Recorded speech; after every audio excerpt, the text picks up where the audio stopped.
Hello everybody, I am back. Welcome back to Spiritual Astrology.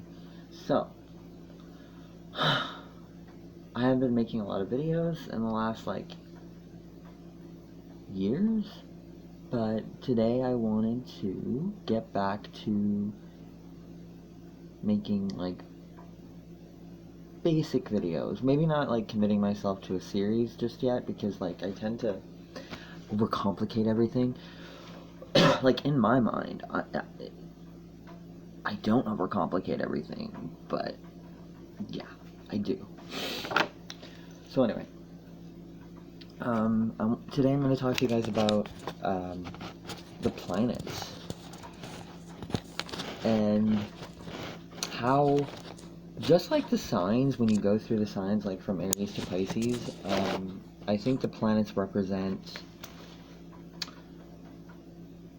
stages of evolution, kind of. Depending on your birth chart and how each planet lined up at the second you were born. I need to just fix this. There's going to be varying degrees of difficulty throughout your life depending on which planet is aspecting which planet. And I've been really looking in depth into studying the different aspects, whether it be a conjunction. In my chart I have the Sun conjunct Saturn and Mercury and Neptune. So I find that to be a really interesting combination when you mix Neptune and Mercury are so different, and then so are Saturn and the Sun. Saturn and the Sun are opposite energies because Aquarius and Leo are opposite signs, and everyone says, modern astrology says Aquarius is ruled by Uranus, not Uranus. Although that's hilarious that sign, Aquarius, has a planet called Uranus, whatever. I mean, it makes sense. Aquarius is oh, hi, I'm different. So anyway. But what I'm trying to get at is that from the time you're born and the time that you grow and learn lessons throughout different phases of your life, it's really representative of your abilities are representative of the different stages. You start off being coming from the Sun, right? That's your ego. So your ego is the first thing that to make someone, what's the first thing? If you were to make a human being, you would need an ego. And it's funny in this day and age with all this hype about spirituality and I just think there's too many hipsters out there. And you know why? Because I understand, it's cool to be a hipster, I understand, but the problem is when people mistake spirituality for this thing where we all need to act a certain way, we all need to be politically correct, we all need to treat each other equally, we all need to focus on saying the right thing. You can't always do that. Sometimes you need to there are limits to the abilities that humans have to adapt to the society that you're born into. You're not always able to please every single person. Although, I've tried. That's why I'm able to say this. There are different people that we all learn in different ways, okay? And I think that's probably one of the most important things you can look at in a birth chart. Is because then you can apply it to your real life. Once you know how you work, how the cogs in your machine function, your life, you can use that to a self-help book. As long as you got your shit together, then you can move on from that. But it's about knowing your shit and accepting it. And then once you do that, you're able to move on. People that are successful in life, and I'm not talking about the the most basic forms of success. I'm talking about like fulfillment, like true successful attainment in life, like the ability to understand yourself and then use your resources around you in a positive way that brings you towards a more like brighter future for you and other people, whatever. You know, everyone has their own agenda in the sense that like you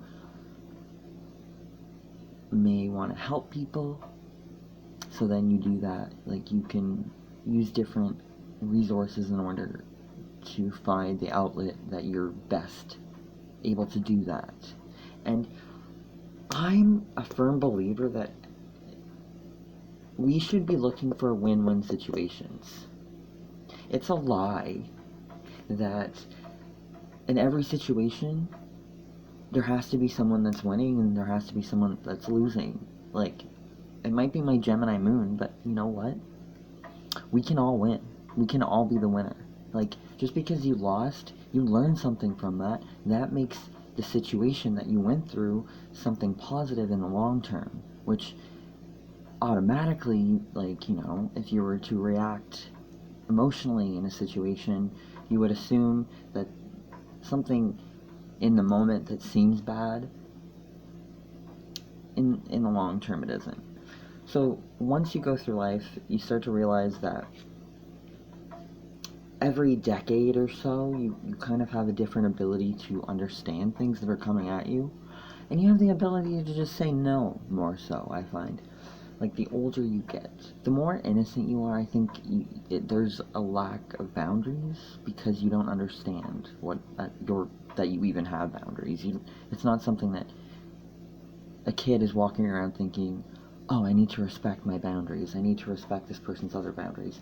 Sure, we learn to treat each other well because there's empathy. Every single person has at least some ability to understand what empathy is. I'm not saying that you can implement it or that everyone is an empath. You know, some people, there is such thing as narcissists, there is such thing as sociopaths, but ultimately, like, we're all capable of helping each other. But then, what I didn't realize growing up is that I believed that everyone had good intentions. And, you know, I think a lot of people are like that, but I'm not saying I was, like, trustful of everyone. Like, screw that. I don't really trust anyone. I'm just saying that you're able to carry both. You're able to, like, it's a good thing to have the ability to see both sides of who you are, which doesn't make you a hypocrite, you know? And that wisdom comes with that, because once you're able to detach yourself from a situation, then you've got it made. It doesn't matter whether or not you have all the riches in the world. Once you're able to know yourself and see yourself from every angle, then you can implement that.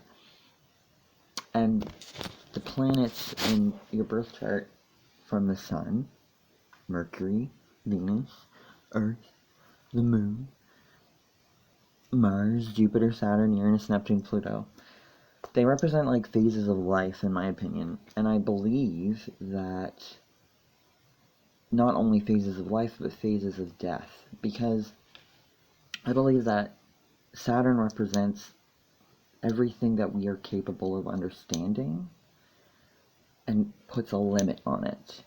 So then that would be like, Saturn would kind of represent the death of your body, because it's the point in life when you have to accept that bad things are going to happen to you, because there's only so much you're able to just be like, oh yeah, things are good, things are great, but not really looking at all of the issues that you genuinely have, because they're all unconscious, right? So then, after Saturn comes Uranus, and Uranus is the point where we're like, oh wow, I'm not just a body. I'm a spiritual being. I have free will. I'm capable of helping people. I have hope. And this is kind of where, when you die, it's represented by like the shadow of the valley of death, because you don't have any hope, and then you have to kind of be hit in the head, or like something major has to happen for you to realize that it's way better to be optimistic. It's better to kind of realize and just admit that you don't really hate everyone.